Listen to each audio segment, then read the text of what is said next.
Ola, amigas e amigos de perfusión. Hoxe vamos a aprender a xota de Xiaia, vale? É unha xota que aprendín cando eu tiña 5 aniños.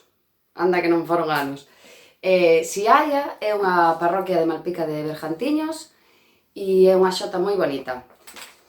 Vale, esta canción ten os cortes que van xusto despois da mitad da copla para volver a repetir o terceiro e o cuarto verso e xusto outros cortes despois de cada ai la la. Vale, a xota é todo o rato de 4 e, bueno, espero que vos guste, vale?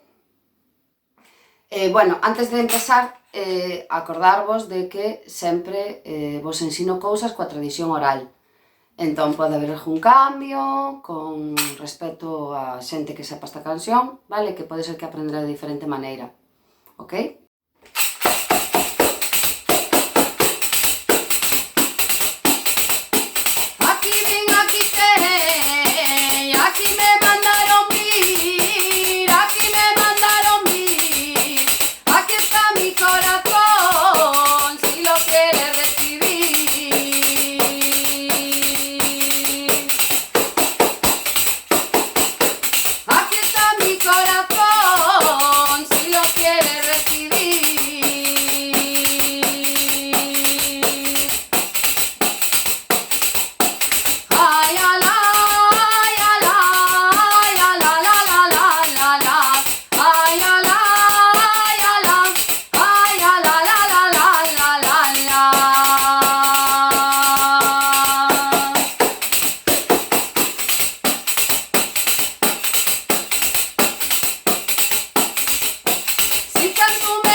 Gracias! Espero que vos encantara e que a toquedes e que a cantedes e que o pasedes genial con ela. Vale, bicos!